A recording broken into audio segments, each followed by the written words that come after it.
l'espoir revient pour Mathieu et pour la mère porteuse de son futur enfant.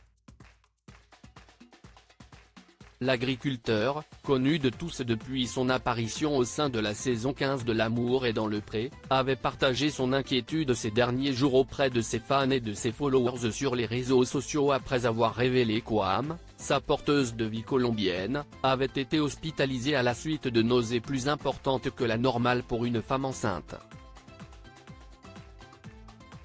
Si les médecins ont assuré à la jeune femme que ce problème de santé ne présentait aucun risque pour sa grossesse, elle a tout de même été gardée hospitalisée pour comprendre les raisons de ses symptômes.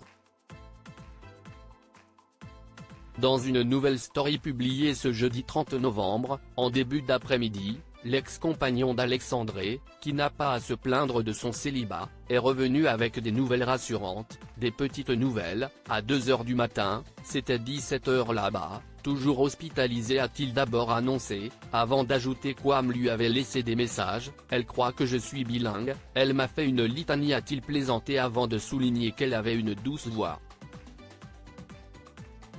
Concernant la suite des événements, l'éleveur de taureaux a annoncé qu'il allait appeler la clinique au cours de l'après-midi pour savoir ce qu'il en est, avant de partager son optimisme. Je suis assez positif car je génère du positif puisque je suis connecté à mon enfant.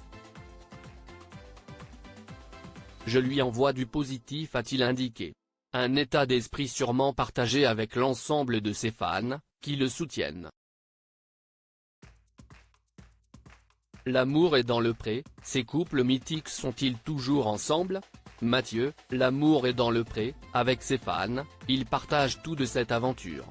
Depuis le début de cette aventure pour devenir père, Mathieu n'hésite pas à partager ses joies et ses peines sur ses réseaux sociaux. Peu avant l'hospitalisation de sa porteuse de vie, le futur papa abordait son impatience à devenir père et découvrir cette nouvelle merveille bientôt dans ses bras, confiant qu'il l'aimait déjà si fort. L'agriculteur va devoir cependant prendre encore un peu son mal en patience, la naissance de l'enfant étant prévue pour la fin du premier semestre 2024.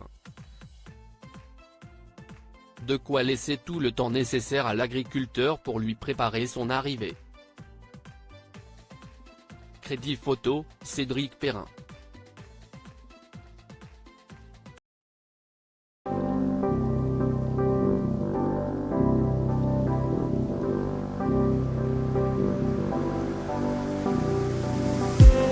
I just need some